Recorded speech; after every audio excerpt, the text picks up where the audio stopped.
Cette expérience, c'est vraiment un rêve. C'est une vraie aventure qui commence. Merci pour l'opportunité inoubliable. Alors c'est une chouette expérience.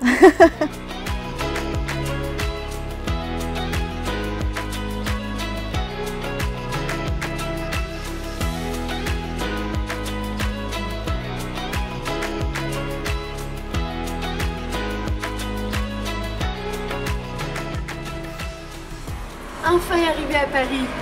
On s'en va rencontrer nos partenaires au centre de formation L'Horizon. On a 2 belles semaines de travail qui nous attendent.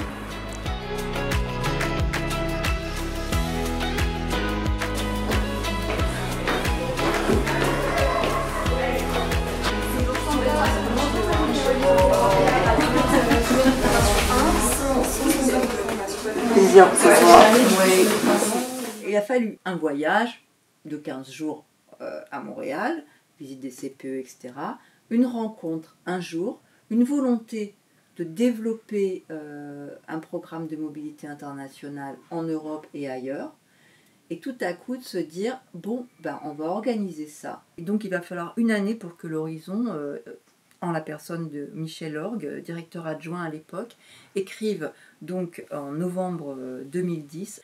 Nous nous demandions si vous seriez disposés à explorer la possibilité d'avoir des relations de partenariat avec notre centre autour de la venue d'étudiants au Québec et dans la région de Montréal en particulier.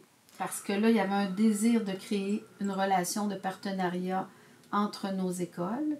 Et là, j'ai commencé à travailler là-dessus, à réfléchir quels pourraient être les besoins des étudiantes qui arrivent, qu'est-ce qu'on pourrait leur offrir. J'ai retrouvé toutes tes questions aussi dans les mails. Pour moi, j'appelle ça la préhistoire, cette période-là. En 2012, j'ai eu un projet de mobilité enseignante qui est financé par la Fédération des cégeps. Et puis, je suis allé à l'Horizon pour la première fois. Au retour de ce projet-là, je l'ai proposé à mon équipe de travail à Montmorency d'amener un groupe d'étudiants à Malakoff. C'est pour ça que l'année suivante, en 2013, je suis allé pour la première fois avec des étudiants. L'entente avec les professeurs là-bas, donc c'est ce qu'on a développé tranquillement, un processus où, de notre côté, on reçoit et on supervise leurs stagiaires, et de leur côté, ils reçoivent et supervisent nos stagiaires, toujours avec un lien de communication qui se fait entre les professeurs d'un pays et de l'autre pays. Vous n'arrêtez pas de venir, vous venez en 2012 tout seul, 2013 accompagné, 2014 avec vos étudiants, 2015 toute seule, toi Chantal, tu restes 15 jours, tu as le temps de voir toute l'équipe, de discuter, et tu as quelque chose en tête quand tu viens en janvier 2015, tu sais qu'on va renouveler l'entente. Même si on a eu des expériences donc, en Europe, on n'a jamais encore à ce jour tissé un partenariat aussi fort avec un centre de formation ou un établissement d'enseignement supérieur. Même si vous êtes de l'autre côté de l'Atlantique et que vous êtes hors Europe, et on aurait pu même penser que ça aurait pu nous pénaliser, vous avez, vous, été énormément présent quasiment toutes les années. Le fait que les professeurs se soient déplacés à de nombreuses reprises pour aller visiter les partenaires en France, qu'il y ait des vraies relations qui se soient développées entre les gens, parce que des relations institutionnelles, c'est toujours des relations entre des gens, finalement. Ça, pour moi, c'est vraiment, c'est ça la base là, de la réussite, là, si on veut, du département d'éducation à l'enfance. On a pu développer une connaissance mutuelle qui a été très précieuse, et on est jamais tellement dans l'abstraction. On se comprend très bien, moi c'est ce sentiment que j'ai. Quand on démarre un partenariat, on ne sait pas exactement ce qu'il faut demander, ni ce qu'on va y mettre dedans. C'est bien en fait au fil des années qu'on a pu définir. C'est des choses qui nécessitent une maturation. Bon, en France on aime bien le vin. Bon le vin c'est bien quand c'est jeune, mais c'est quand même plus fort quand ça a bien vieilli et que ça a bien maturé. Pour que des projets comme ceux-là se réalisent, on a besoin du soutien de la direction. Je me considère très chanceuse parce qu'au Collège Montmorency, chaque fois que j'ai déposé des projets, la direction m'a soutenue, ils m'ont fait confiance et ils m'ont encouragée. D'ailleurs, je me rappelle, il y a quelques années, ils étaient à Lyon pour un projet et puis je leur ai demandé d'aller rendre visite à nos partenaires à Paris, au centre de formation L'Horizon, et puis ils se sont déplacés. La direction est venue. Et pour nous, c'était très important, c'était très touchant. Elles avaient fait l'effort de venir en plus, parce que tu leur avais dit, mais c'est important, rencontrer notre partenaire. Elles avaient fait l'effort de venir dans un agenda qui était très serré. Toute la démarche est très importante aussi. Donc moi, je pense que c'est pour ça aussi que les établissements comme les nôtres investissent dans des postes de conseillers, encouragent les équipes enseignantes à vivre ce genre de projet-là. Heureusement, au Collège Montmorency, il y a toute une équipe aussi qui travaille pour la mobilité étudiante et ils nous soutiennent beaucoup. Donc mon rôle, c'est vraiment d'accompagner puis de conseiller les programmes d'études, donc les professeurs, les étudiants qui souhaitent intégrer dans le parcours scolaire des expériences internationales. L'accompagnement, cet encadrement-là, ce contact privilégié-là avec l'équipe enseignante, pour moi, c'est aussi important que le séjour à l'international, si on veut. On va commencer avec Elisabeth. Ton lieu de stage est bien situé, c'est un quartier où tu vas te sentir à l'aise, sécure. On est en novembre, alors il me reste à acheter le billet d'avion, il me reste à trouver l'assurance voyage, trouver un logement, bien préparer son budget. Je rêve surtout de la nourriture que je vais manger, les pâtisseries, les fromages, les charcuteries, d'aller à la boulangerie tous les matins, la tour Eiffel. Il y a le sentiment quand même que c'est spécial d'aller accompagner un étudiant qui franchit l'océan. C'est quand même la meilleure des choses qu'on puisse faire dans les métiers qui sont les nôtres, qui sont des métiers de relations humaines, de sentir qu'on va aider quelqu'un à s'approprier des savoir-faire. Je crois que la chose qui m'a le plus frappé et le plus ému quand on s'est rencontrés pour la première fois, je n'en croyais pas mes oreilles, c'est important pour nous de venir en France. Et je me dis, la France a tellement d'importance pour nos amis québécois, alors il faut qu'on soit à la hauteur. Et c'était très émouvant pour moi, parce que je ne le mesurais pas comme quelque chose d'aussi puissant. Et d'ailleurs, les premières étudiantes qu'on a accueillies étaient dans cet émerveillement de « on est à Paris ». On est en France. Et je me disais, ah bon, mais c'est juste Paris, c'est juste la France. Pourquoi c'est si exceptionnel? Et c'était, ah mais si, nous on en rêve. Hein. Je disais, mais oui, mais nous aussi on rêve d'aller à Québec. Il y a de plus en plus d'étudiants qui ont de l'intérêt pour faire leur stage en France.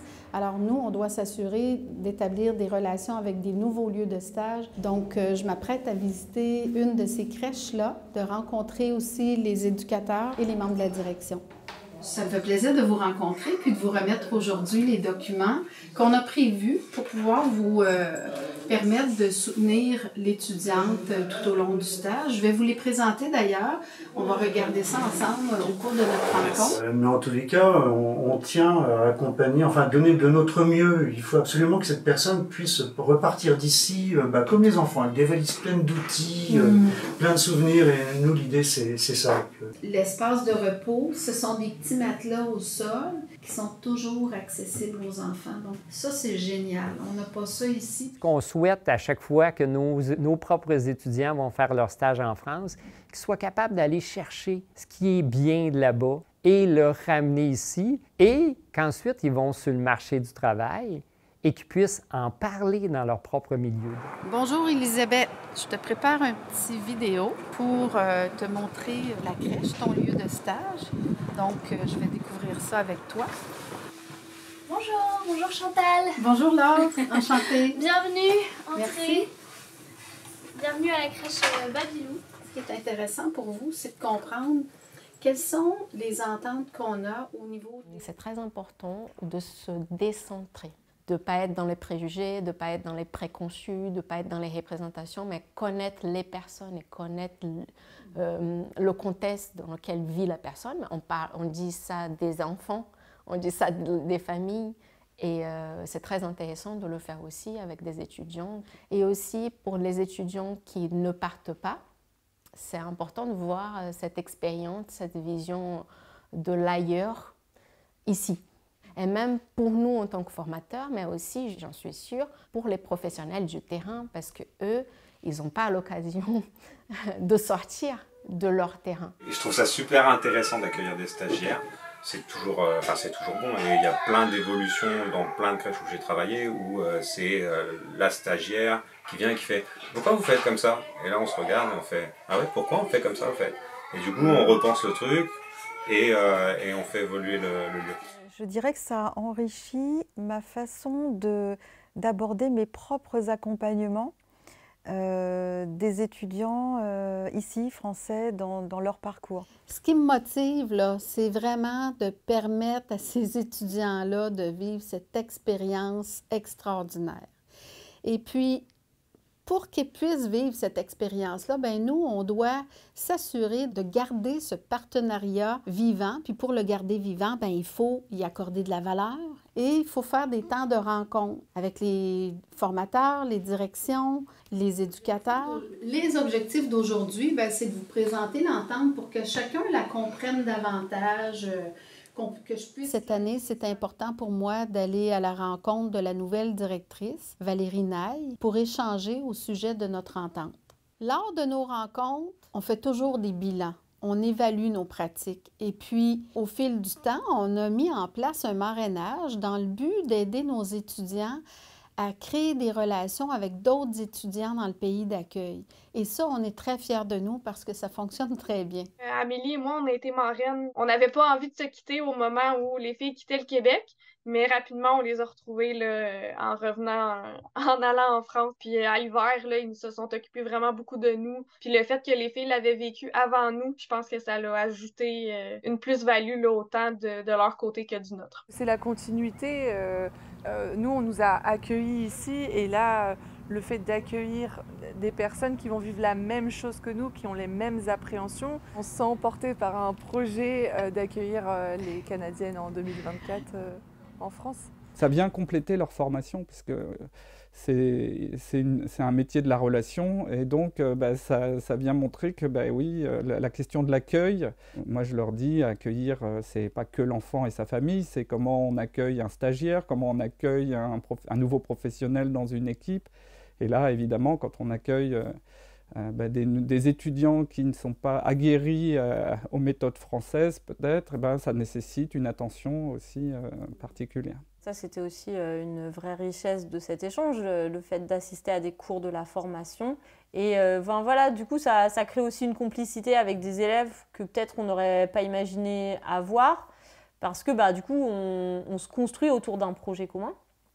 Et oui, encore une fois, c'est une vraie chance de vous rencontrer, parce que voilà, vous êtes des petits cœurs sur pattes et vous nous aidez vraiment à faire beaucoup de choses là-bas. Moi, ce que j'avais très envie, et je n'étais pas la seule puisqu'on était plusieurs, c'est surtout de faire très très bien les choses. On voulait absolument que le Canada soit fier de ce qu'on faisait et que les étudiants soient bien accompagnés, qu'elles aient tout ce qu'il faut et que tout se passe bien et tout ça. Le Cégep Montmorency nous confie ses étudiants, c'est un peu comme les parents nous confient leurs enfants, quoi. Notre place a été prévue et pensée à l'avance, donc tout est fait pour qu'on se sente bien et c'est le cas, on se sent bien. Super bien. Ouais. Donc quand ils partent, ils sont entendus de notre part que ce n'est pas une nouveauté, qu'on a des échanges, que ça fait longtemps qu'on se connaît, qu'on s'apprécie, enfin voilà, des choses comme ça qui permettent aux étudiants de partir avec une certaine sérénité. Moi qui est très stressée et très anxieuse, je n'ai jamais été stressée. Le fait qu'on se rencontre avant en France, le fait qu'on fasse des visios avec les éducateurs, ça nous a permis déjà de pouvoir échanger avec les élèves qui sont venus en France. Ça a permis vraiment, on est arrivé ici, on avait déjà l'impression de connaître tout le monde. Mais je pense que c'était rassurant pour nous de se dire qu'on allait dans un autre pays, mais qu'on n'allait pas juste atterrir dans un endroit avec un lieu de stage, mais qu'on allait aussi avoir un suivi, qu'on allait être accueillis, qu'on allait voir d'autres étudiants qui partageaient la même formation. Et donc il y a aussi une forme de gratitude dans ce que vous avez apporté à ces étudiants pour nous dans le cadre de leur formation. Et je pense qu'au fur et à mesure du développement du partenariat, de l'entente, etc., on sentait à chaque fois que c'était une expérience transformatrice, dont on était sûr à chaque fois qu'elle se produirait. Je pense qu'il n'y a pas une journée où je ne pense pas à ce que j'ai fait au Québec et c'est devenu, voilà, c'est mélangé à mon histoire, mais c'est sûr que je pense que je n'aurais pas été la même si je n'étais pas partie là-bas. On a un premier contact, on les accueille ici, on leur offre un petit thé, un café, des beignes et on leur explique un peu comment ça fonctionne au Québec, mais le contraste entre cette première rencontre-là et la dernière qu'ils vivent à la fin du stage, c'est énorme. Tout l'accompagnement qui est fait, puis je dirais, tu sais, tout au long là, du parcours scolaire des étudiantes avant leur départ, autant ça, c'est important, autant je pense l'accompagnement au retour est important. Il y a quelque chose dans atterrir avec elles, déposer ce qu'elles ont vécu. Tout ce que j'ai pu accomplir de A à Z, autant l'adaptation en arrivant là-bas, connaître des nouvelles personnes, rentrer dans une nouvelle équipe. Moi, j'étais dans une crèche parentale, c'est complètement différent de ce qu'on connaît au Québec. C'est beaucoup d'émotions, désolée. Je suis contente de te voir. J'ai une petite surprise pour toi. Ah oui? Oui. J'aimerais ça que tu viennes voir quelque chose qu'on a filmé avant que tu partes. C'est vrai. Ouais. J'ai hâte de voir qu'est-ce que j'ai raconté. Ce que je peux en retirer, c'est que je pourrais devenir plus autonome. C'est vrai. De découvrir comment je fonctionne sans repère, on pourrait dire. Comment est ma capacité d'adaptation. Je vis encore avec mes parents et de penser que je pourrais pas nécessairement me référer à cette figure d'attachement aussi facilement parce qu'ils vont être vraiment loin. Cette expérience, c'est vraiment un rêve qui va s'accomplir. De me séparer de mes parents, c'était ma première crainte. Et quand je suis allée en France, c'est vraiment dans une bulle. C'était plus mes parents qui me contactaient que l'inverse. Je le referais encore une fois pour vivre cette nouvelle découverte, une nouvelle facette de moi que je ne connaissais pas. Ça me fait rire de voir ma petite personne avec mes aspirations, mes craintes du moment. C'est... Wow. Magnifique. Quand tu regardes ça, c'est comme si ça fait très très longtemps. Ben, pour de vrai, on dirait que ça fait 1 an. On dirait que ça fait 1 an que je suis partie en France. Mais ça fait juste 2 mois. C'est un petit bébé. Peur de la vie, peur de me perdre, d'avoir fait le mauvais choix. Mais maintenant, je suis de retour. Un peu. J'ai pris un peu de poids parce que j'ai mangé. Mais. C'est beau avoir cette perspective de avant-après. Wow! D'un point de vue plus institutionnel, le projet éducatif, la mission du collège, c'est de former des citoyens qui sont compétents, qui sont engagés puis qui sont ouverts. On répond vraiment au projet éducatif du collège en réalisant des projets comme ceux-là. On a tellement construit ensemble que j'espère que cette collaboration et cette entente va pouvoir quand même toujours se développer. Si c'est formulable maintenant, c'est qu'on peut le faire. C'est exceptionnel, mais c'est reproductible. Ça ne dépend pas que des personnes que nous sommes, c'est reproductible dans la mesure où les institutions le rendent possible. Je vois que c'est très bien cousu, c'est très bien fait, mais c'est continuer dans cette évolution. On y croit, on va continuer. Donc c'est quelque chose que je vais garder avec moi pour le restant de ma vie, je pense. J'ai trouvé ça tellement enrichissant et j'ai pu tellement grandir. Et c'est vrai que c'est devenu la plus belle expérience de ma vie. C'est le fun. C'est l'aventure au Québec. Montréal est toujours dans mon cœur. Hein.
Je pouvais aller au stage à pied, ce qui m'a valu quelques petites frayeurs au départ parce qu'on partait à 6h30, qu'il faisait très froid et que je n'avais jamais marché à moins 25 dans le froid le matin et qu'arrivé le premier jour en stage, j'ai cru que j'avais une conjonctivite, mais non, mais s'il avait juste gelé.